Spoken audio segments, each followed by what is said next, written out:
नमस्कार, मैं श्यामगिरी। आप देख रहे हैं टीएफडी इंडिया न्यूज 24। टीएफडी इंडिया न्यूज 24 में आप सभी दोस्तों का स्वागत है। मोदी सरकार में हुए 4 बड़े इस्तीफे ने कहीं ऐसा तो नहीं कि मोदी की उल्टी गिनती शुरू करवा दी है, क्योंकि एक पूरा मंत्रालय ही साफ हो गया। ऐसा कभी पहले नहीं हुआ इसके कि मंत्रालय के हर अफसरों को साफ कर दिया जाए। मुख्य रूप से 4 है, लेकिन इसमें टोटल 13 लोगों को हटा दिया गया है, जिसमें ऊपर से नीचे तक सब पूरे सिस्टम है। और भूपेंद्र यादव पर्यावरण एवं वन मंत्रालय के यह अधिकारी हैं। और सबसे अहम चीज यह है कि भूपेंद्र यादव प्रधानमंत्री मोदी के बहुत खास में से एक है, जिन्हें स्पेशल पर्यावरण मंत्रालय दिया गया था कैबिनेट में। अब सवाल यह है कि इस बात को लेकर के अचानक मंत्रिमंडल में 4 अफसरों के, बड़े अफसरों के इस्तीफे या हुए या खुद दे करके या चले गए। अगर हुए तो क्यों हुए, सरकार की तरफ से इसकी सफाई क्यों नहीं आई, और नहीं हुए तो इन्होंने दे दिए, क्यों दे दिए, इस राज से पर्दा उठा नहीं। तो इस इस्तीफे ने सरकार को पूरा झकझोर करके रख दिया।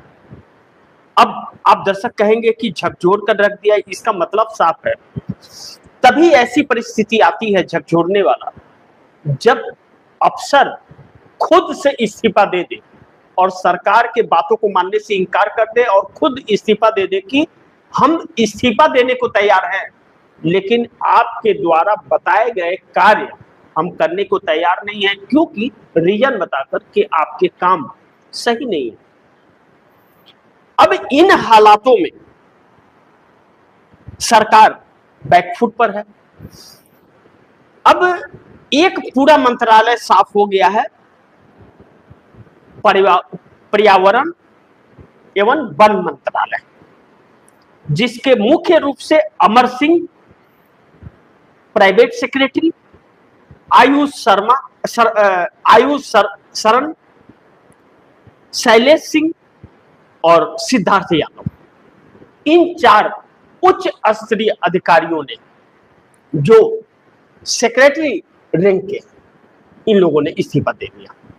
अब सरकार को इस पर अपना जवाब देना चाहिए, लेकिन सरकार जवाब नहीं दे रही है, सरकार भागती हुई नजर आ रही है। सवाल यह है कि वन एवं पर्यावरण से जुड़े हुए मुद्दे क्या है।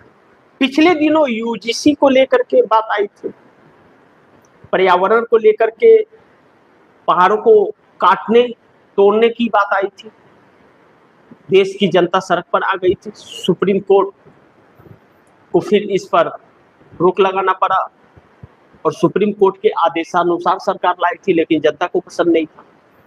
सवाल यह है कि प्रकृति के साथ यह सरकार खिलवाड़ कर रही है, और अब जो यह 4 इस्तीफे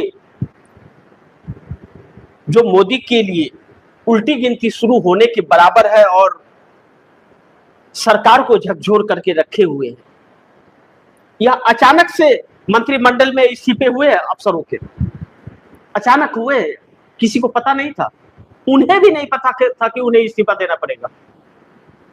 अब यह कहा जा रहा है कि इसका कनेक्शन कहीं ऐसा तो नहीं कि गौतम अडानी के साथ है, जिसके बारे में मोदी सुनना ही नहीं चाहते। अब सवाल यह है कि इन इस्तीफों के पीछे का राज अडानी है या कुछ और, लेकिन इस सरकार में सब कुछ ठीक ठाक तो है नहीं। अब इन चीजों को लेकर के एनडीए गठबंधन हो या भारतीय जनता पार्टी, दोनों पर सवाल उठ खड़े हुए हैं। सवाल यह उठ रहे हैं कि भारतीय जनता पार्टी में अब मोदी और शाह को लेकर के एक बहुत बड़ी बगावत कभी भी हो सकती है, इस बात की आशंका बार बार जताई जा रही है, क्योंकि यह फैसले किसने लिए।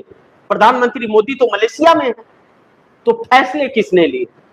प्रधानमंत्री के कुर्सी के पीछे कौन सा वह शख्स है जो सरकार चला रहा है? और जो भी शख्स है वह बहुत शातिर है, इस बात से इनकार नहीं कर सकते। और वह शातिर व्यक्ति कौन है? चाणक्य है क्या? अमित शाह है? कहा यही जा रहा है कि अमित शाह सरकार चला रहे हैं और एक तरफा फैसले हो रहे हैं। अब जब मोदी सरकार चलाने के हालात में नहीं है, बैठ करके सारे अधिकारियों के साथ में, मिनिस्टरों के साथ में करने लायक नहीं है, तो इस्तीफा दे देना चाहिए। अधिकारी क्यों इस्तीफा दे? पीएम को इस्तीफा देना चाहिए। लेकिन एक मूर्ख सी बन करके नरेंद्र मोदी देश का नाम और धज्जियां दोनों उड़वा रहे हैं। लेकिन अब मोदी के साथ जो हो रहा है, एक बगावत का सूर, और देश की जनता खिलाफ हो रही है। कल के कार्यक्रम में मैंने आप दर्शकों को बताया था कि 86% जनता मोदी के खिलाफ है और यह इन्हीं के लोगों के सर्वे हैं, किसी और के नहीं। इस बीच भारतीय जनता पार्टी के अंदर नितिन गडकरी हो, राजनाथ सिंह, हरदीप सिंह पुरी पेट्रोलियम मंत्री और धर्मेंद्र प्रधान शिक्षा मंत्री, क्या इन 4 इस्तीफों के बाद यह 4 मंत्रिमंडल में इस्तीफे होंगे? इनके भी ऐसे ही रातों रात इस्तीफे हो जाएंगे? तो अभी राम मंदिर के अंदर चंपत राय का इस्तीफा स्वीकार किया गया और चंपत राय अब खत लिखने लगे कि मैं मुंह खोलूंगा तो बड़े बड़े लोग फंस जाएंगे। तो यह मंत्री भी मुंह खोले तो बड़े बड़े मगरमच्छ फंस जाएंगे। कौन है वह मगरमच्छ? जानता हर कोई है, लेकिन नाम आधिकारिक रूप पर नहीं बता रहा है। लेकिन सारी सुई जाकर के हमारे देश के प्रधानमंत्री और गृह मंत्री सरकार में और उद्योगपति में अडानी और अंबानी के पास जाकर के रुक जाती है।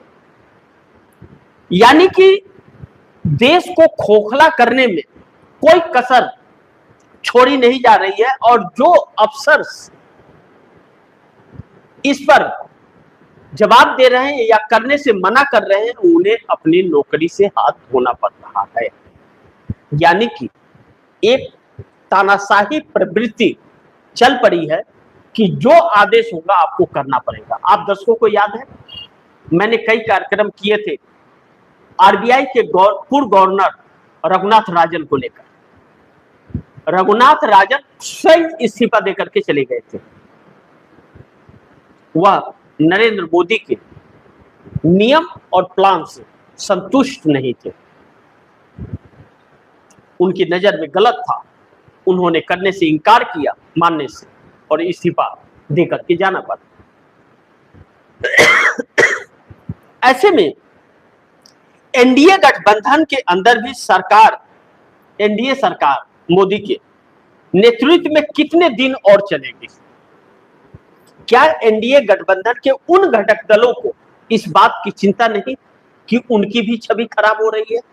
और जब यह सच्चाइयां एक एक निकल करके बाहर आ रही हैं, तो जनता का आक्रोश बढ़ रहा है। सर्वे साफ बता रहे हैं कि एकदम पूरी तरह से खिलाफत हो गया है। 2 चीजों को समझने का प्रयास कीजिए। पहला, चुनाव आयोग को, और दूसरा जनता को।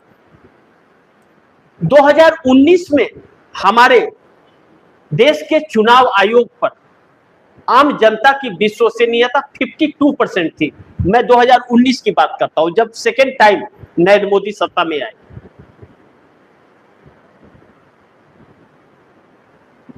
दो 2019 में 52% थी, और 2024 का चुनाव हुआ तो चुनाव आयोग की विश्वसनीयता आम जनता के अंदर 25% थी।